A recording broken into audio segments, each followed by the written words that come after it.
दोस्तों, ये 39वीं बीपीएससी में पूछा गया था प्रश्न कि भारत में मृदा अपरदन के प्रमुख भौतिक और सांस्कृतिक कारण क्या क्या हैं। ठीक है, तो आइए देखते हैं कि भारत में मृदा अपरदन के भौतिक और सांस्कृतिक कारण क्या क्या है। तो भौतिक कारण सबसे पहले देख लेते हैं। इसमें सबसे पहला है कि वर्षा संबंधी कारक। तो वर्षा की तीव्रता, यानी कि भारी वर्षा विशेषकर मानसून में मृदा कणों को बहाकर ले जाती है। वर्षा की अवधि, लंबे समय तक वर्षा से मृदा संतृप्त होकर अपरदन में वृद्धि करती है। वर्षा की असमान वितरण, कुछ क्षेत्रों में अत्यधिक वर्षा जैसे पश्चिमी घाट, पूर्वोत्तर, कुछ में कम वर्षा, तो ये सभी वर्षा संबंधी कारक है जो ये मृदा अपरदन को बढ़ाते हैं। दूसरा देखिए तो भू आकृति एवं भूमि ढाल।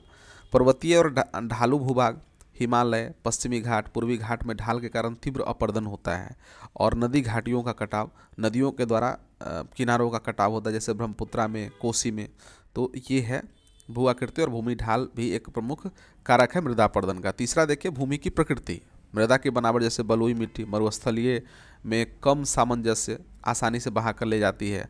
मृदा का संगठन, लाल मृदा में लौह ऑक्साइड की अधिकता के बावजूद कम जल धारण क्षमता होती है। और उसके बाद काली मृदा में दरारें, सूखने पर दरारों से अपरदन हो जाता है। तो ये मृदा की प्रकृति भी मृदा अपरदन को बढ़ाता है। फिर वनस्पति आवरण की कमी, प्राकृतिक वनों की कटाई, बाढ़, सूखा जैसी प्राकृतिक आपदाओं से वनस्पति का विनाश होता है। फिर दूसरा देखें तो शुष्क क्षेत्रों में वनस्पति का अभाव, मरुस्थलीय क्षेत्रों में पौधों की कमी से रेत का उड़ना, तो ये सभी मिट्टी के कटाव के कारण बनते हैं। पांचवा देखिए हवा का प्रभाव। पवन अपरदन, राजस्थान, गुजरात के शुष्क क्षेत्रों में तेज हवाओं द्वारा मृदा कणों का उड़ना, तूफान और धूल भरी आंधियाँ चलती है थार मरुस्थल के आसपास के क्षेत्रों में, तो इससे भी मृदा का स्थानांतरण होता है।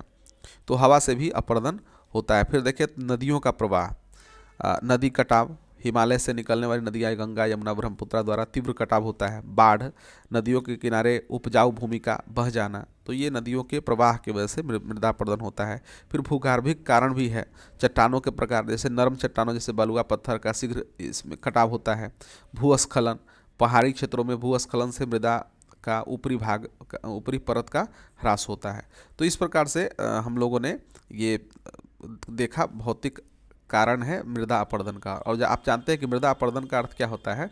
मृदा अपरदन का मतलब होता है मृदा का, मिट्टी का जो ऊपरी भाग है उसका बह जाना, उसका कटाव हो जाना, जिससे आपको फसल की हानि होती है और कृषि संबंधी समस्याएं उत्पन्न होती है। अब हम लोग आगे बढ़ते हैं और देख लेते हैं कि इसके सांस्कृतिक और मानव जनित कारण कौन कौन से हैं जो सांस्कृतिक तरीके से अगर देखा जाए तो मृदा अपरदन का कारण बनते हैं। तो पहला है वनों की अंधाधुंध कटाई, कृषि भूमि विस्तार के लिए, ठीक है, वन उत्पादों की अत्यधिक कटाई, वन भूमि का अतिक्रमण, ये सभी वनों की अंधाधुंध कटाई करते हैं और इसके कारण मृदा अपरदन बढ़ता है।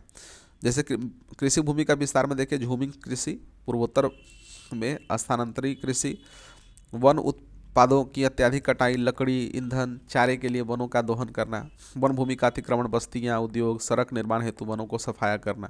तो वनों की अंधाधुंध कटाई जो है वो मृदा अपरदन का कारण बनती है। दूसरा देखिए अनुपयुक्त कृषि पद्धतियाँ, ढालू भूमि पर कृषि, सीढ़ीदार खेत न बनाना, समोच्च रेखा जुताई का अभाव होना, अनुपयुक्त फसल चक्र, लगातार एक ही फसल लेना, भूमि पर को पड़ती न छोड़ना, अत्यधिक चराई, पशुओं की अधिक संख्या, भूमि की वनस्पति आवरण का ह्रास, अवैज्ञानिक सिंचाई, अत्यधिक सिंचाई से मृदा में लवणता एवं क्षारीयता बढ़ती है।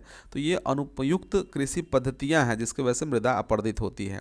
तीसरा देखें तो भूमि उपयोग में परिवर्तन, शहरीकरण, कृषि भूमि पर शहरों का विस्तार, कंक्रीटीकरण। दूसरा औद्योगिकरण, खनन, कोयला, लौह अयस्क, बॉक्साइट से भूमि का बंजर होना।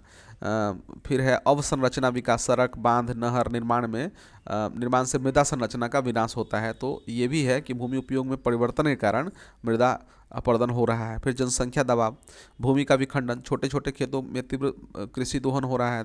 दूसरा है सीमांत भूमि पर कृषि, अनुपयुक्त भूमि, ढालू कम उपजाऊ पर खेती का दबाव हो रहा है। तो फिर उसके बाद है कि संसाधनों का अतिदोहन, भूजल, वन, चारागाह का अस्थिर उपयोग, ये जनसंख्या, तो इस प्रकार से देखते हैं जनसंख्या का दबाव जो है वो भूमि मृदा अपरदन का कारण बन रहा है। सामाजिक आर्थिक कारण भी है कुछ, जैसे गरीबी, छोटे किसानों के पास मृदा संरक्षण तकनीक अपनाने की क्षमता न होती है। दूसरा है पारंपरिक ज्ञान का ह्रास होता है, स्थानीय मृदा संरक्षण पद्धतियों का विस्मरण। तीसरा है कि जल प्रबंधन की कमी, वर्षा जल संचयन, खेत तालाब आदि का अभाव। तो ये सामाजिक आर्थिक कारक भी है जो मृदा संरक्षण के मृदा अपरदन के कारण बनते हैं। फिर नीतिगत कमियां, मृदा संरक्षण कानूनों का कमजोर क्रियान्वयन, कृषि सब्सिडी का अनुपयुक्त वितरण, रासायनिक खादों का अधिक प्रोत्साहन, भूमि अधिकारों में अनिश्चितता, किराएदारी प्रथा के कारण मृदा सुधार में निवेश न करना। फिर है कि सांस्कृतिक प्रथाएं, कुछ प्रथाएं भी है जिसके वजह से मृदा अपरदन हो रहा है, जैसे झूमिंग कृषि, पूर्वोत्तर राज्यों में वनों को जलाकर खेती, फिर नई जगह स्थानांतरण। उसके बाद है अधिक पशुधन पालन, धार्मिक सांस्कृतिक कारणों से पशुओं की अधिक संख्या, चारागाहों का दोहन होता है इससे। फिर है शवदाह एवं दाह संस्कार, नदी किनारे लकड़ी की अधिक खपत मृदा प्रदूषण बढ़ाता है। तो इस प्रकार से, तो ये प्रमुख प्रकार के मृदा अपरदन पर इन कारकों का प्रभाव देखें तो जैसे देखा जाए तो अपरदन के प्रकार देखें, जल अपरदन, पवन अपरदन, सीपेज अपरदन, नदी कटाव, तटीय अपरदन। तो भौतिक में जो हमने पढ़ा है उसी को यहाँ पर शॉर्टकट में दिया गया है। जल अपरदन से भारी वर्षा, ढालू भूमि, पवन अपरदन तेज हवाएं, शुष्क भूमि, सीपेज अपरदन भारी वर्षा, ढाल, भूकंप, नदी कटाव, नदी प्रवाह, बाढ़, तटीय अपरदन समुद्री लहरें, ज्वार। और जल प्रमुख सांस्कृतिक कारक देखें तो जल अपरदन, वनों की कटाई, अनुपयुक्त कृषि पद्धतियाँ।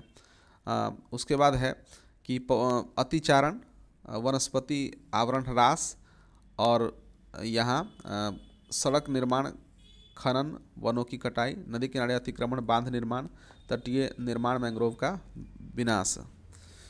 तो ये सभी दिखाई दे रहे हैं। निवारण के उपाय की ओर संकेत अगर देखें तो भौतिक कारकों के लिए वाटर सेट प्रबंधन, वन रोपण, समुचित जुताई।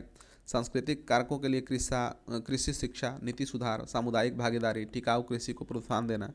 तो भारत में मृदा अपरदन भौतिक और सांस्कृतिक कारकों की जटिल अंतःक्रिया का परिणाम है। प्रभावी नियंत्रण हेतु दोनों प्रकार के कारकों को समग्र रूप से संबोधित करना आवश्यक है।